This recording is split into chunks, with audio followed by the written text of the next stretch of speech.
नमस्कार दोस्तों, आप देख रहे हैं रियल क्राइम हिस्ट्री और मैं हूं आपके साथ खुर्शीद आलम। दोस्तों, एक मां और बेटे का जो रिश्ता होता है वो बड़ा ही पवित्र होता है। उस पर कोई भी आंख मूंद कर भरोसा कर सकता है कि कोई भी मां अपने बेटे के साथ ऐसा नहीं कर सकती है। लेकिन ये जो कहानी मैं आप सभी को सुनाने वाला हूँ, इसमें एक माँ ने अपने बेटे के सामने अपने कपड़े उतारे और अपने बेटे को अपनी हवस पूरी करवाने के लिए उसको उकसाया, और उकसाया ही नहीं बल्कि उससे वो प्रेग्नेंट भी हुई।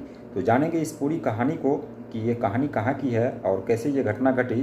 तो बने रहिए वीडियो पर। वीडियो को लाइक कर दीजिए, चैनल को सब्सक्राइब कर दीजिए और प्यारा सा कमेंट भी कर दीजिए। तो चलिए दोस्तों, कहानी की शुरुआत करते हैं। कहानी उत्तर प्रदेश के गाज़ियाबाद की है। गाज़ियाबाद में एक परिवार रहा करता था जिसका मुखिया था प्रताप सिंह। प्रताप सिंह एक बिजनेसमैन था और उसकी एक पत्नी थी और उसका एक बेटा था। उस बेटे का नाम था सूरज सिंह। प्रताप सिंह की उम्र करीब 45-50 के आसपास हो चुकी थी और वो बिजनेस के सिलसिले में हमेशा वो बिज़ी रहा करता था। जो उसका बेटा था सूरज सिंह, वो भी पढ़ाई लिखाई कंप्लीट करके गुड़गांव की एक कंपनी में नौकरी किया करता था।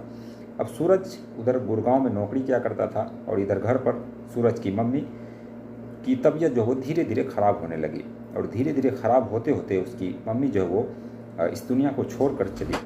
जब सूरज की माँ दुनिया छोड़कर चली गई तो सूरज भी घर आया और घर पे ही कुछ दिन वो बिताने के बाद करीब 1 महीने का समय गुजरता है।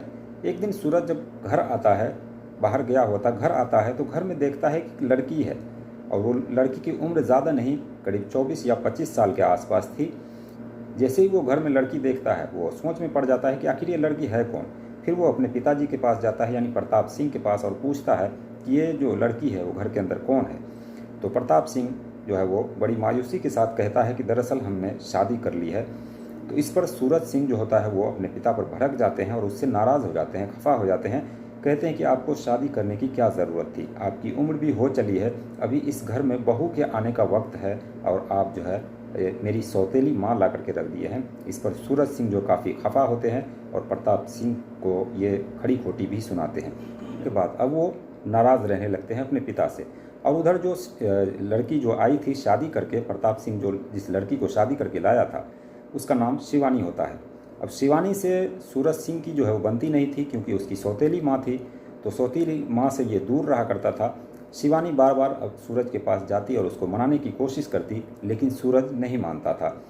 अब कुछ दिन ऐसे ही बीतते हैं। सूरज जो है हमेशा शिवानी से खफा रहा करता था।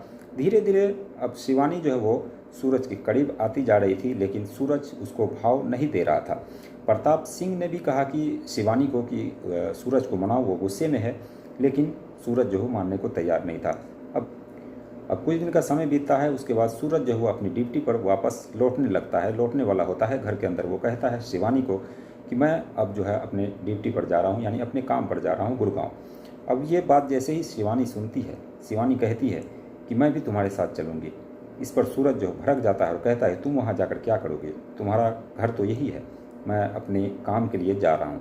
लेकिन शिवानी कहती है मेरा यहाँ पे मन नहीं लग रहा है, मैं घर पे अकेली रहती हूँ और तुम्हारे जो पिताजी हैं प्रताप सिंह, वो भी घर पर नहीं रहते हैं, वो बिजनेस के सिलसिले में बाहर ही रहते हैं। तो कुछ दिन तुम्हारे साथ रहूँगी तो मेरा भी वक्त जो है गुजरेगा और तुम्हें भी थोड़ा अच्छा लगेगा। इस पर सूरज सिंह कहता है कि तुम मेरे साथ जाओगी तो लोग क्या सोचेंगे और पिताजी क्या सोचेंगे। इस पर शिवानी कहती है कि तुम पिताजी की टेंशन मत लो, मैं पिताजी को मनवा लूँगी। इस पर सूरज जो है वो तैयार हो जाता है। फिर शिवानी जो है अपने पति प्रताप सिंह को फ़ोन करती है और कहती है कि दरअसल मेरा घर में जो है मन नहीं लग रहा है, मैं सूरज के साथ गुड़गांव जाना चाहती हूँ और उधर 2-4 दिन घूम करके फिर वापस आ जाऊँगी। इस पर जो प्रताप सिंह होता है वो कहता है ठीक है, अगर तुम्हारा ऐसा विचार है, जाने का मन है, तो सूरज अगर तैयार है तो तुम जा सकती हो उसके साथ। इस पर शिवानी जो है वो कहती है ठीक है और सूरज को बता देती है कि हाँ तुम्हारे पिताजी जो हो तैयार है। अब ये सारा सामान वगैरह ये लोग पैक करते हैं। पैक करने के बाद सीधे गुड़गांव निकल जाते हैं। गुड़गांव निकलने के बाद क्योंकि वहाँ पर सूरज का जो कमरा था वो एक ही था, एक ही फ्लैट में कमरा था, तो शिवानी को भी उसी के अंदर रहना था। शिवानी को लेकर सूरज जो है अपने फ्लैट के अंदर पहुँचता है और उसी में 2-3 दिन जो है वो ठीक ठाक तरीके से गुजरता है। शिवानी सूरज के करीब आने की कोशिश करती है, लेकिन सूरज जो है वो उससे दूरियाँ बनाता रहता है।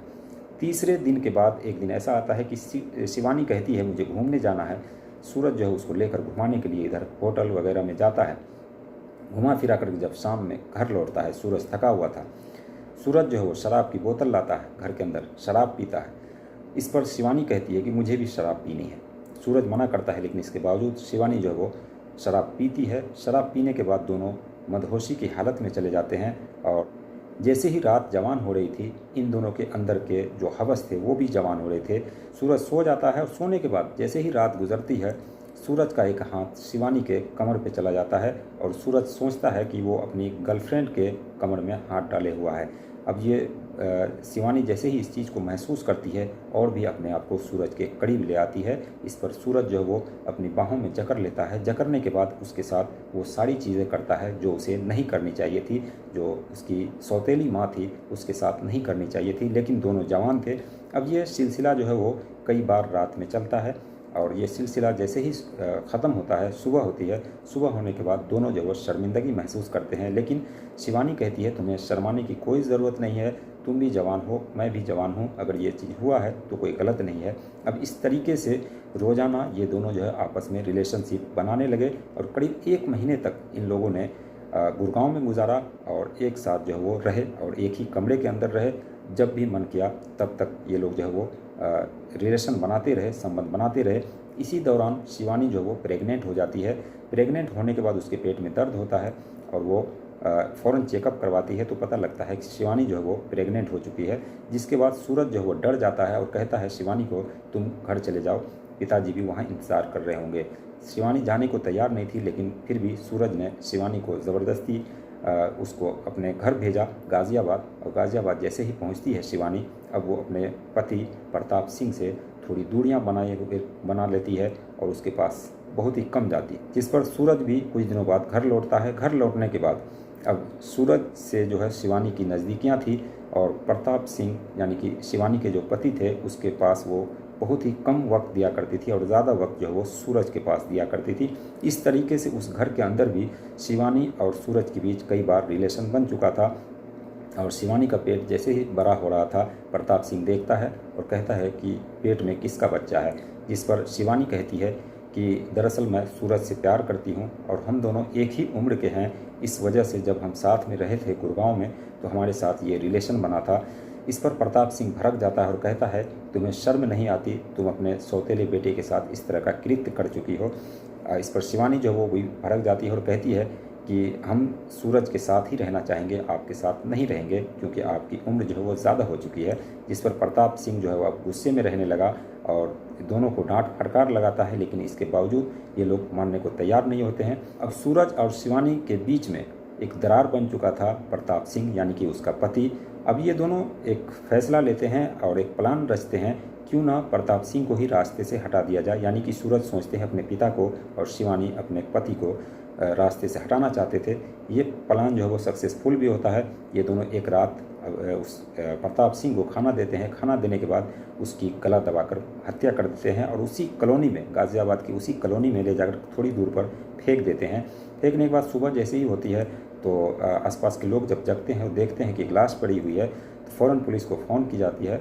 पुलिस वाले मौके पर पहुंचते हैं, उस लाश को अपने कब्ज़े में लेकर उसे पोस्टमार्टम के लिए भेज देते हैं।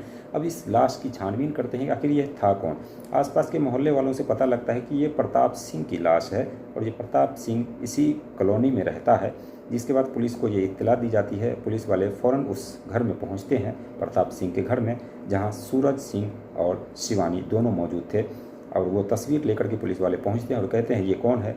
ये लोग कहते हैं, सूरज कहते हैं कि मेरे पिता हैं और शिवानी कहती है मेरे पति हैं। अब पुलिस वाले भी दंग रह जाते हैं कि ये जो शिवानी है जिसकी उम्र करीब 24-25 साल के आसपास है और उसके पति 50 साल से ज़्यादा उम्र है, ये कैसे हो सकता है। और घर के अंदर एक जवान बेटा भी है, बेटा कह रहा है कि वो मेरी माँ है। तो ये शक के आधार पर शक हो जाता है पुलिस वालों को। इन दोनों को उठाती है पुलिस, उठाकर पूछताछ करती है, लेकिन ये लोग जुबान खोलने के लिए तैयार नहीं थे। जिसके बाद और कड़ी तरीके से पूछताछ की जाती है। पुलिस जब अपने रवैये पर आती है तो इन दोनों से वो राज उगलवा लेती है। तब शिवानी जो वो कहती है दरअसल हमने ही प्रताप सिंह को रास्ते से हटाया है और हम सूरज से प्यार करते हैं, क्योंकि प्रताप सिंह से मैंने शादी तो ज़रूर कर ली थी पैसे देख करके, लेकिन वो मेरे लायक नहीं था, मेरे पति के लायक नहीं था, इसलिए मैंने उसको रास्ते से हटाया। जिसके बाद सूरज सिंह और शिवानी पर दोनों पर हत्या का आरोप लगता है और उस पर कई सारी धाराएं लगाने के बाद उसको जेल की सलाखों के पीछे डाल दिया जाता है। तो ये थी एक कहानी एक माँ और बेटे की, हालांकि यहाँ पर सौतेले बेटे की कहानी थी, लेकिन कई ऐसी कहानियाँ हैं जिसमें सगे माँ और सगे बेटा का भी जो है वो कई बार अफेयर देखा गया है। तो ये थी एक कहानी रिश्ते को शर्मसार कर देने वाली। दोस्तों, इस कहानी को सुनाने का मकसद किसी की भावनाओं को ठेस पहुंचाना नहीं, बल्कि आप सभी को जागरूक करना था। और वीडियो को लाइक कीजिए, चैनल को सब्सक्राइब कीजिए, हमें सपोर्ट कीजिए। मिलते हैं नेक्स्ट वीडियो में नई कहानी के साथ। तब तक के लिए बाय बाय, टेक केयर।